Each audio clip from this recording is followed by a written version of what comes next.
Namaste, my name is Nidhi Nagori and welcome back to my channel. In today's video, I'm covering yet another country that has been highly requested by you guys. I've also come to notice that this country has taken my home country by a storm.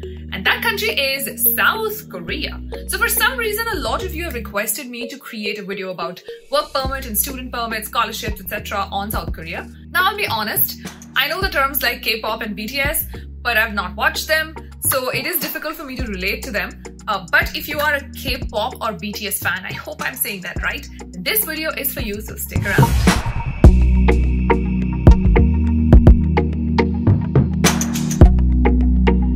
Before we move any further, I do want to mention that this video is in collaboration with Unacademy. If you've been following my channel for some time, you know that I love the brand Unacademy. Unacademy has single-handedly created a revolution in the field of education in India. It's like having that cool subscription on Netflix where you get one subscription, but you access everything in that. Today, I'm here to talk about the Yoddha Batch for CA Final. If you're somebody who plans to take their CA Final exams in May 2022 or November 2022, then you do have to check out Yoddha Batch. What I love about Unacademy is their offerings. You get to pick from educators, multiple educators. If you don't like one, you can move to another educator. You get access to live classes, recorded classes. You also get access to specific doubt sharing classes. A lot of study material and revision plus mock tests make your student life easier. Also, if you plan to take your CA Final Group 2 exam off the old syllabus in December 2021, then you should totally check out the Antim Yoddha Batch. Make sure you fight this exam like a warrior. Also, if you're dilly-dallying, should I take this subscription? Should I not take this subscription? Then I suggest you take it because a price hike is coming very soon. Also, I'm going to make it super easy for you. You can use my code CANIDHI, that is CANIDHI, and get a 10% discount. So you can beat the price hike and you can get an additional discount if you use the coupon code. Everything else that you need to know about Unacademy CA offerings is in the description box below, so do check it out. And now let's go to South Korea. Alright, so I'm making this video with a lot of emphasis on India because that's where I got most of the requests from. So we'll just take a lot of step back and let's talk about how did the India-South Korea relationship begin. So in 2009, the two governments from India and South Korea signed a SIPA, which is a comprehensive economic partnership agreement. In very simple terms, it is a free trade agreement which gives both of these countries right to free trade, and a lot of that trade is based on agreed upon goods and services. So it is exactly like NAFTA, which probably has changed its name currently. NAFTA is the agreement that exists between US, Canada, and Mexico. Because India and South Korea are both in Asia, they wanted to come together and create a free trade agreement. So what really was this SIPA about? What was agreed upon by both of these countries? Well, first of all, South Korea and you guys got a lot of advantage because this SIPA was the basis of bringing in K-pop and BTS into the country. Yes, if you don't know it, movies, TV shows, songs, these are also monitored by trade agreements. So if you are a fan of K-pop drama, anime, BTS, I'm pretty sure I'm butchering all of that. But if you're a fan of anything related to South Korea, you should be thanking SIPA. Along with the TV and the music, South Korea also got a benefit in terms of reduced tariffs on car imports, and they also flooded the Indian markets with a lot of raw metal, steel and finished products. This agreement also eased the restriction on foreign direct investment, which means now companies based out of India can hold more than 65% stock in companies in South Korea and vice versa. So why am I telling you all of this? Well, because the advantage that India got out of the SIPA arrangement was that India was now able to send its qualified professionals into South Korea, which means people like engineers, finance professionals, legal professionals, admin, HR, IT, etc. could now officially move to South Korea, relaxed visa restrictions for them. Also, there were a lot of scholarships that were created specifically for Indian students.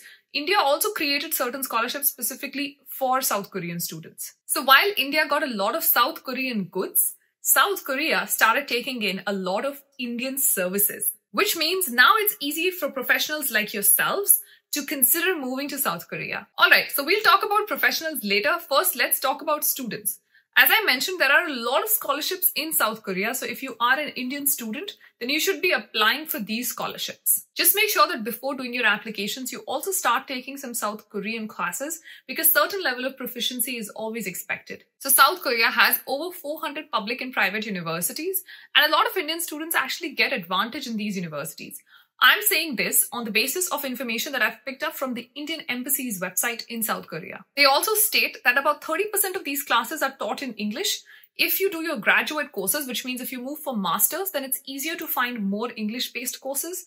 If you move for undergraduate courses, or if you move for undergraduate degree like bachelor's, BCom, BTech, BBA, etc., then you will find lesser of choices to pick from.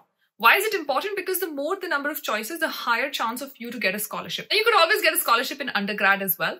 But just to keep your chances a little broader, I would say do consider masters. That being said, if you are a star student or a star performer, then I don't think it really matters if you want to go for masters or bachelors. But if you're an average student, then yes, consider masters. That will make your scholarship journey easier. So now when it comes to application of scholarships, there are two pathways. You can go the government route or you can go the university route. In the government route, you actually apply to the Government of India because the Government of India has a special scholarship for you to study in South Korea. A lot of people actually make it through the government scholarship. So it's not like it's just 5 or 10 people, but that is one pathway for you to choose. The other pathway is university scholarship. And this is just more in number, but also remember that there are a lot more applicants in this pool. So university scholarships are the regular scholarships that exist for international students. Plus, every university also has their own quota of scholarships for international students. So your chances of again getting a scholarship here may be more, but also remember the number of applicants are also more. That being said, if you don't apply for a scholarship in Seoul, if you want to move into regional South Korea, then I think it's easier to go through the university route because less number of applicants try to apply for regional South Korea, and you could always move to Seoul for a job. So we've spoken about the two pathways. Now let's talk about the names of these scholarships. The first one, the largest one that I think a lot of people apply for and the most well-known one as well is the Global Korea Scholarship Program. Don't worry, I'm going to be linking all of these scholarships down in the description box so you can go check them out and have a look. The second most common scholarship is the Korean government support program for foreign exchange students. The third is the support program for self-finance students. This means people who are coming in on zero scholarships can also move and then find some sort of scholarship. This is generally given on accommodation, food, lodging. It could also be on tuition fees. Then two scholarships that are very important and exclusive to people in India or Asia. The first one is the GK's invitation program for partnering countries. India is one of the few partnering countries with South Korea, and if you are an Indian citizen, then you are eligible for this scholarship. There's also the Asian countries science and engineering scholarship. If you're specifically from the technical field, then I do suggest that you look at this scholarship. Now let's come to the university route. So there are two types of scholarships, graduate and undergraduate, which is masters and bachelors. Now, if you're moving for bachelors, the chance of getting 100% scholarship is actually tougher. But you could start off with a minimum 30% scholarship depending on which university you go for. If you're going for masters, then your chances of getting a full 100% scholarship is way higher. So you could get anywhere between 80 to 100% scholarship. Now, when it comes to scholarship, I mean everything is covered, which means your airfare from India, your visa costs, your tuition cost, your stay, food, research, local travel, everything is covered. So that is what I mean by scholarship. So yes, if you get a full scholarship, then you can literally study for free. Everything that I've said up until right now is about public universities, which is government-funded universities. When it comes to private universities, the scholarship percentage and the scholarship quota differs quite a bit. If you're a good student, then you can get anywhere between 30 to 70% scholarship in undergraduate courses in a private university. For masters, if you're a good student, you could get anywhere between 50 to 100% scholarship. Hey, I also already know what your next question is. What if I move to South Korea, I do all this studying, I do the drill, but how will I find a job? So if that's your concern, then now we're going to be talking about the job or the work section of South Korea if you want to work there as a foreigner. Just like many other countries, South Korea also offers work permit if you've studied there. If you've gone there as a student, I don't think there is a lot for you to worry about. But if you're not a student and you want to move as a professional, then what fields are in demand currently? Well, the standard fields that are in demand all over the world, which is healthcare, construction, shipping, etc., all of that exists. Apart from that, if you are into tech, if you're into engineering, if you're into legal, finance, so the basic professionally skilled and qualified workers, there are actually a lot of jobs available. I'm going to be listing some job websites. I'm not pronouncing them only because I cannot pronounce them, but I do hope that you guys go and check it out. Also, just so that you know, Seoul has a job fair, which it used to do monthly. After pandemic, they moved to quarterly or annually. I'll put up the link somewhere here, so make sure to check that website out as well. Seoul Job Fair is specifically targeted towards hiring foreigners. So if you're looking to move to Seoul, especially on a work permit, then I think this is what you should be targeting at. You can also look at these websites, but just know that there is no guarantee of you finding a job in Seoul itself. It could always be in regional or other parts of South Korea. I'm sure you're wondering, what level of proficiency do you need in the Korean language? Now, to be very honest, if you want to move as a professional worker, I do suggest that you have some sort of comfort with the language itself. Do you have to be absolutely proficient in terms of reading, speaking, writing, listening? No, not at all. But you need decent amount of comfort with the language itself to be able to carry on with your full day personal and professional life. It's extremely important, especially for social integration at workplaces. Also, more likely than not, in your interviews, you will be asked if you know the language, and a lot of job openings also have that requirement. The major reason why South Korea is open to foreigners, is open to people from India, is because we bring English with us.